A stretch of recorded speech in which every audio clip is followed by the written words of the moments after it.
Yeah, I'll react to that, sure. Hey guys, let's learn.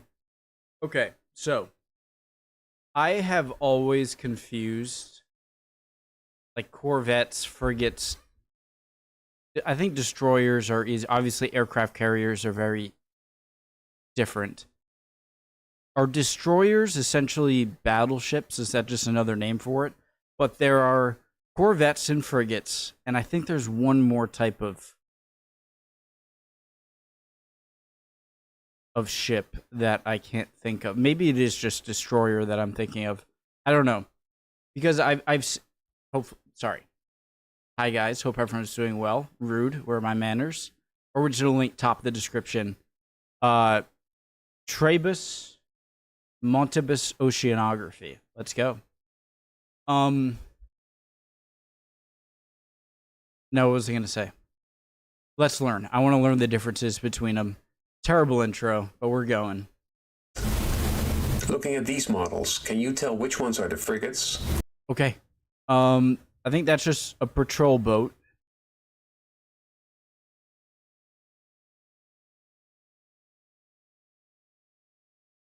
I'm gonna say this. Just fast forward if you want to, guys. What one's a frigate? I'll say this is a destroyer, this is a corvette, and this is a frigate. That's my best guess. Which one's destroyers and which one's cruisers? It is confusing. This video can help you with that. Let me tell you how the designation frigate came about.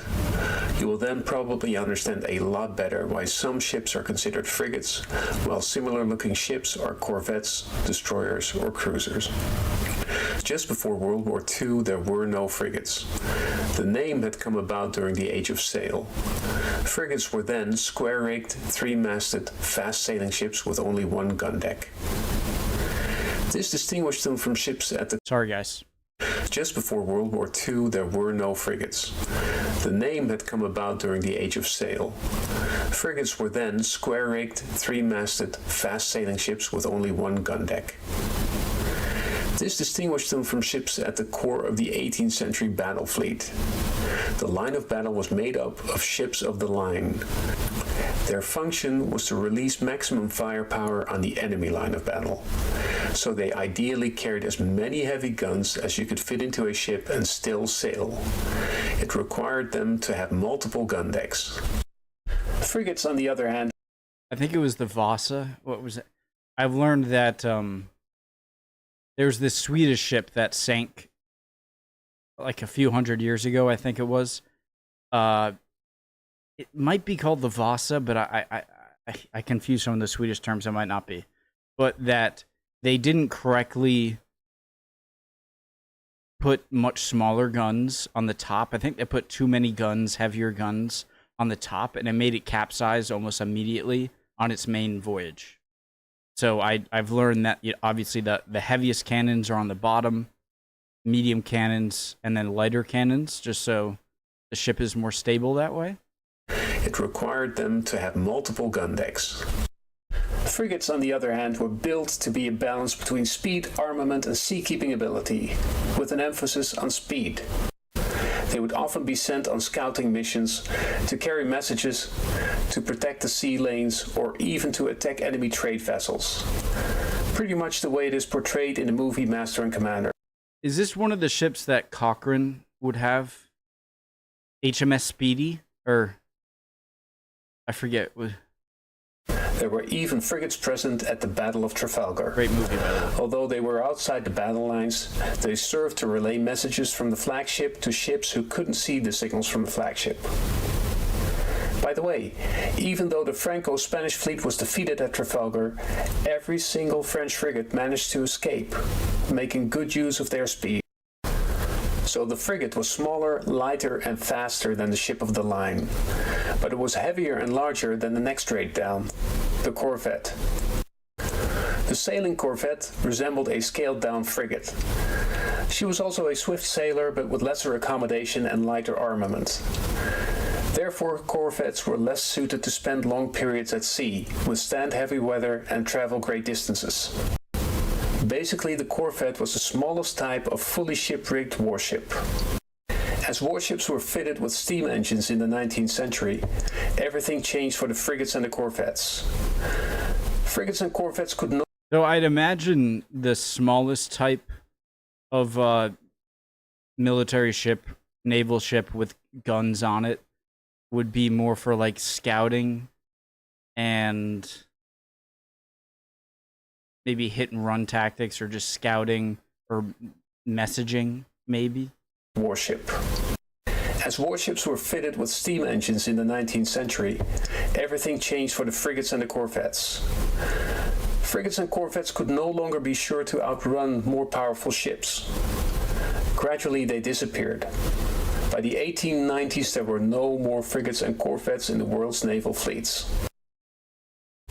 Just before World War II, the ship categories were well defined. That's so crazy. I'm pausing a lot. Just fast forward. How like we had been using sails as humans for thousands, millennia, and then this enormous moment where you actually get steam and then coal or oil powered and eventually nuclear power. But this where you get an engine, even if it's not that great, and you can still travel faster when the winds are with you with the sails, maybe. But I know a lot of limitations that come with sailing ships prior to this stuff. I gotta, Jesus Christ, that you no longer have to fully worry about the wind and the wind direction if you need to get somewhere more quickly in battle, or just go against the wind, and you have these propeller-driven ships. I took way too long to say that. By the 1890s, there were no more frigates and corvettes in the world's naval fleets. Just before World War II, the ship categories were well defined. The heavyweights were the battleships. Battleships were all about the firepower of their large caliber guns. These guns were large enough for a man to crawl through the gun barrel, and fired grenades, which weighed as much as a small family car, over distances of up to 20 miles or 30 kilometers. They were protected against enemy grenades by heavy armor. The battleship was the modern equivalent of the ship of the line. Smaller and lighter than the battleships were the cruisers. They often looked very similar to battleships. If you'd spot one at sea with no battleship nearby, you could be forgiven to think that you were looking at a battleship. While battleship displacement was typically around 35,000 to 45,000 tons. Battleship displacement was typically around 35,000 to 45,000 tons. Cruisers were by treaty not allowed to exceed 10,000 tons. Their guns were limited to either a 6-inch caliber for light cruisers or an 8-inch caliber for heavy cruisers. The prefix light or heavy refers to the size of the cruiser's guns, not to the displacement of the ship. Interesting. Cruiser armor wasn't as heavy as battleship armor. A cruiser wasn't supposed to fight battleships, but an engagement between cruisers, like the Battle of the Java Sea or the Battle of the River Plate, would be fought much the same way as a battle between battleships. Weight class. Cruisers were typically considerably faster than battleships, yet they were still well-armed, sizable ships with good accommodation and good endurance, capable of covering great distances and operating independently for extended periods. In that respect, they were really World War II's equivalent of the frigates from the Age of Sail. The next smaller fighting ships were the destroyers. Originally called torpedo boat destroyers, they had developed into a versatile and invaluable part of the surface fleet. The need for destroyers had arisen at the end of the 19th century, when the Would they be equipped with torpedoes? Yeah. self-propelled explosive torpedo had become a serious threat to large warships. So I'm assuming later on, destroyers would also be the ones with depth charges, right? The torpedo could be launched from small maneuverable fast ships and disable or even sink the mighty battleships and cruisers. Torpedo boat destroyers proved to be an effective countermeasure.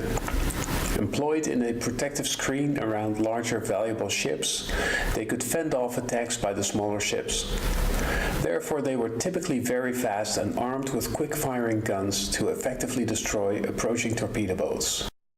Unlike battleships and cruisers, destroyers were not armored, as armor would slow them down and diminish their hunting capacity. It was simply accepted that destroyer crews would go in harm's way without the protection of armor. It was realized that the small torpedo boats, the original threat to the battleships, were too small to be effective in heavy seas and lacked the endurance to effectively follow a fleet on the high seas. However, it was practical to arm the destroyers with torpedo batteries. These destroyers could be sent towards enemy ships to conduct torpedo attacks. As such, destroyers had effectively become the threat they were originally supposed to counter. No task force could do without them. As they were ever present, it was the destroyers who were constantly adapted to counter new threats to the capital ships they were to accompany. As submarines became effective warships, destroyers were fitted with submarine detection equipment and depth charges to hunt and destroy enemy submarines. The first destroyers were of relatively modest displacement, around 500 tons, but destroyer tonnage soon exceeded 1,000 tons, as they were fitted with more equipment and weapons. By the beginning of World War II, destroyer tonnage was on average around 1,200 tons, although new powerful classes in some navies approached 2,000 tons. These large powerful destroyers were considered by many experts a conceptual mistake. Being too large and expensive, they couldn't be built in the large numbers you'd like to see for destroyer flotilla maneuvers. It was considered better to build more numerous, smaller, slightly less powerful units. Destroyers weren't yet supposed to become small cruisers. An example of powerful destroyers was the British Tribal class. They were rather heavily armed with surface guns to counter enemy destroyers and had considerable anti-aircraft weapons. But their torpedo armament was reduced to just one battery of 4 torpedoes. As such, some considered the Tribals as warships of a different category. Reminiscent of 18th century. This might sound stupid. Never mind. So you wouldn't be using destroyer torpedoes to go for submarines. It seems like you'd use depth charges because, especially back then, I'm assuming that you didn't have very well targeting torpedoes, and so those are going to stay towards the surface and go for ships. And then you have the depth charges for the submarines. They almost seem like a floating submarine. Submarines float, but ones that can't submerge, like you're a giant threat to a lot of different ships, but you're also a big threat to submarines. But then submarines are also probably a big threat to you. You don't have a lot of armor, and instead of submerging as their defense, they have their speed, and then obviously their depth charges. Categories. It was considered to classify the fast and powerful Tribals as Corvettes. This would have made sense, but never actually happened. But now we finally get to the point with this little ship. As destroyers had become too valuable in their offensive and defensive duties for the surface fleet, it was undesirable to use them as escorts for relatively slow mercantile ships, which needed to be protected from submarine attacks. Specifically for that purpose, the British Royal Navy had this ship developed. The Flower class was a modest, uncomplicated ship with submarine detection equipment, depth charges, and a modest gun. She'd be expected to detect, fend off, and fight submarines below and at the surface. But she was no match against enemy destroyers or other powerful units. Right, but since you'd be mostly used for guarding ship convoys, then I'm assuming 99%, you're not going to come in contact with many things other than enemy submarines, right?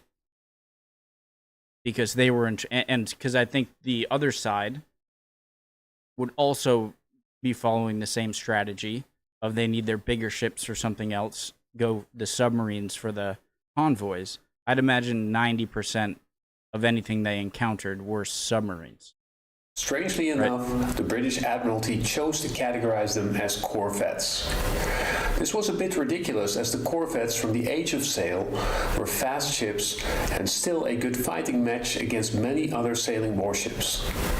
Besides, there had already been modest speed escort type ships in service since World War I, and they had been categorized as escort sloops. Many of these earlier escort sloops were larger, faster, and more powerful than the Flower class. As World War II progressed, the Flowers often escorted convoys all the way across oceans, because German submarines proved to have sufficient range to attack far away from their home bases. Although the Flowers were capable of doing this work, they had originally been designed for service closer to home. For this ocean work, they were really a bit underdimensioned. Besides, early war experience showed they could do with more powerful machinery, detection equipment, and armament. A larger type of ship was soon developed in the River class. These ships were an improvement in ASW capabilities and better equipped to defend against attacking aircraft. Initially, they were to be considered twin-screw corvettes, but supposedly Royal Canadian Navy Admiral Nels proposed to categorize these new ships as frigates. This was done. And there we are. Building on the questionable decision to categorize the Flowers as corvettes, there was now a class of medium speed, moderate displacement, moderately armed escort ships, which were called frigates. What would Jack Aubrey have thought about that? These new frigates were not fast, independent fighting ships. They would have been better categorized as escort sloops. It doesn't surprise me that not everybody agreed with these new category designations. In fact, when American shipyards started building escort ships for the British Royal Navy, these ships were commissioned as captain-class frigates in the Royal Navy, while the very same ships would serve as destroyer escorts in the US Navy. Question. All right, so the people being upset because you're using the classification for newer warships that don't fit the same role of the namesake of those warships way back in the day. But here's my question. I would imagine it was much easier. Like I heard story, I think it was Cochrane, of where a smaller boat could go up against a much larger boat and have a chance at least defeating it, maybe. And I feel like the early 20th century naval ships, the really big ones, can shoot way further than their opponent, that I'd assume the ship of the line could shoot further than their opponent. That makes sense? And so if ships are just so different now, then maybe changing, messing around with the names isn't that big of a deal. The U.S. Navy, if they don't fit prior denominations? He considered such ships as destroyers of the escort type, as opposed to destroyers of the fleet destroyer type. The US Navy also had a few British Flower-class corvettes on loan and had categorized them as patrol gunboats, not as corvettes. There were no frigates or corvettes in the US Navy. But the Royal Navy did categorize I'm sorry. of the fleet destroyer type. The US Navy also had a few British Flower-class corvettes on loan and had categorized them as patrol gunboats, not as corvettes. There were no frigates or corvettes in the US Navy. But the Royal Navy did categorize such escort ships as frigates, and the category continued to diversify frigates into subcategories. Radar picket frigates were supposed to provide early warning against attacking aircraft. Air defense and air direction frigates were supposed to provide guidance for friendly aircraft and provide air defense for the protected ships.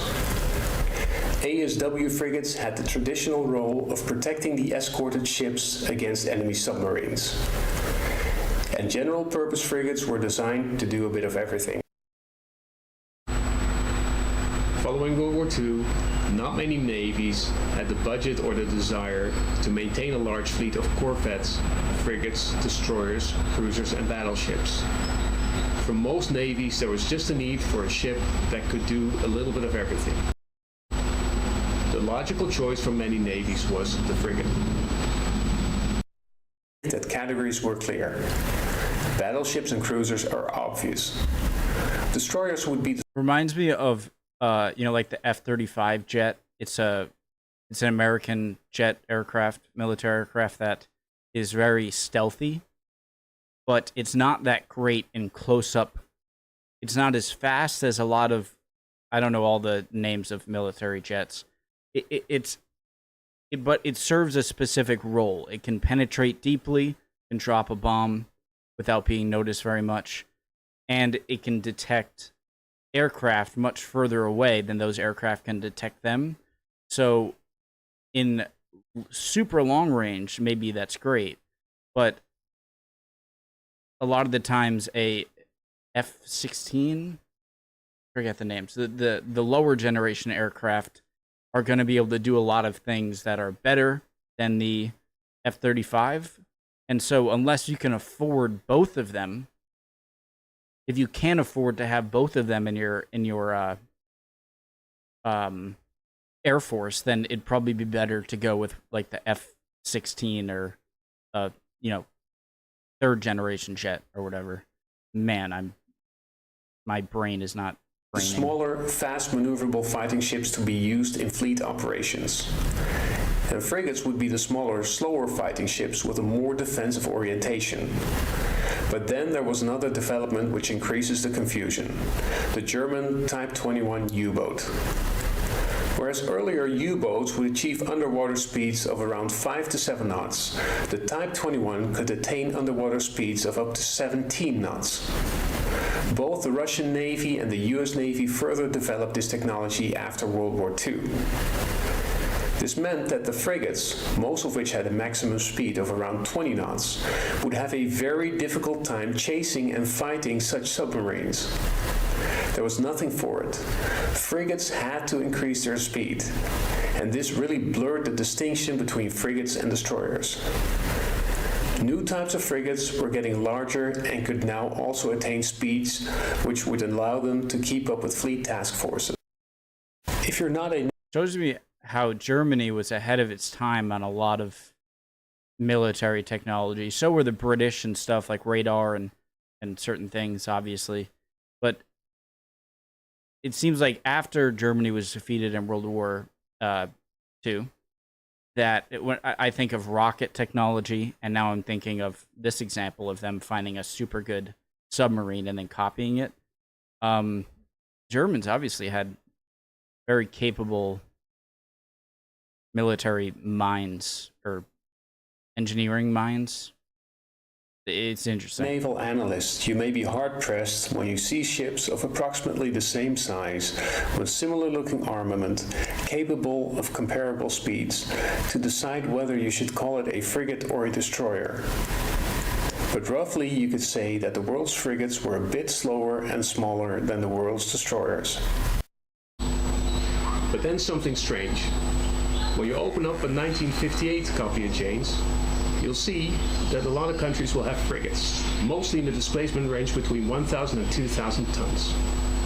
However, at that time, the United States Navy is about to launch some ships in the 5,000 ton range, which are rated as frigates. These are very different ships. This was to be the Frigate class. Large, fast, well-armed fleet escorts. And they were entering the fleet at a time when the largest new British frigates were the 2,200-ton Whitby class anti-submarine frigates. These large American frigates were more akin to missile-armed light cruisers in other navies. As fighting units, they were more in line with the frigates from the Age of Sail. Fast, sizable, well-armed ships. In that respect, it made sense to call them frigates. Smaller ships, comparable in size and armament to the 1958 British frigates, were still rated as destroyer escorts in the US Navy. But the US Navy was pretty much the only Navy doing that. It was more a matter of naval tradition that the US Navy chose to categorize these larger ships as frigates. But this changed in 1975. This article from the Navy Times of December 1974 announces the change. More in line with the rest of the world, the US Navy decided to redesignate 200 ships, apparently to end some confusion. I'm not so sure that it worked. Initially, the larger US guided missile frigates were redesignated as guided missile cruisers. But eventually, the frigates would be redesignated as destroyers. You see, the Question, guys. What is it with the ship hull that it's more important to have a much higher hull, a much higher deck in the front? Is there some like gun reason for that? Or you have to, or is it because just on rough seas, the nose of the ship, the bow of the ship is gonna experience more like up and down in the water, maybe? Would be redesignated as destroyers. You see, destroyers had been increasing in size since World War II and were now often of a size and displacement previously associated with light cruisers. Notable was the British County class, large guided missile destroyers about twice the size of any other British destroyers. The main reason for categorizing them as destroyers was because it was thought that this would make it easier to get their funding approved. It would have been more realistic to designate them as guided missile cruisers. But destroyers they were, and destroyers they remained. Since then, it seems to have gotten more confusing. As a rough general rule, you could say that post-World War II, cruisers are the larger fleet combat ships. Destroyers are large these days, but smaller than cruisers and typically still associated with fleet combat duties. Frigates are a bit smaller yet and marginally slower than destroyers. Frigates will often be ships with anti-submarine, anti-aircraft, aircraft direction, or general purpose capabilities. Corvettes are nowadays the smaller fast ships intended for littoral use. But as soon as you try to define the boundaries between these categories, you'll run into trouble. Set a boundary and you will immediately have to explain many exceptions. The categories simply won't make sense until you accept that there is no definite yardstick. One man's destroyer is another man's frigate. When you look at the Trump-class ships of the Royal Netherlands Navy during NATO exercises often compared to TV detective Kojak, I wonder why, you may find that they were considered destroyers, frigates, or cruisers depending on which source you look at. Janes considered them destroyers, based on their size and capabilities, but the Dutch themselves considered them frigates, based on naval tradition and their anti-submarine role in NATO. Besides, it's hard these days to quickly judge the fighting potential of many warships. Much more than World War II ships, they have become platforms for guided weapons, whose capabilities are not readily obvious. To me, speculations like these, by people who should know better, betray a lack of understanding of how these categories came about and their true significance. It's looking for exact values where none exist. Frigates are not a historically justified designation carried forward into a modern analogy. The modern designation frigate is based on a misguided 1942 decision. Only through circumstance can modern frigates claim a role which would vaguely be compared to the role of sailing frigates, which are not their ancestors. A frigate is a frigate because the owner chooses to call it a frigate. In my opinion, this anecdote says it all. Some years ago, the South African Navy was about to commission new ships.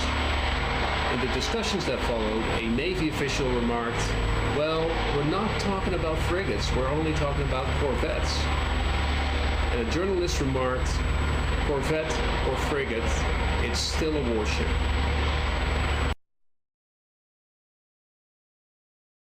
I enjoyed that. My first time watching this channel. That was nice. So the gist of what I've learned is that these terms for naval ships were much more easily defined back in the days of sail, and even maybe slightly into like the steam engine era.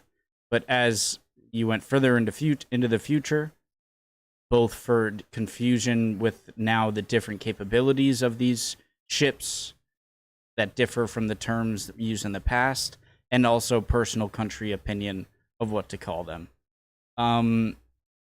I'm obviously no expert on this stuff, guys. You guys were awesome with answering any of my questions. Hope you guys learned something, whatever. Would love to see you in the comments, and I'd love to see you next time. We keep on learning. Bye, guys.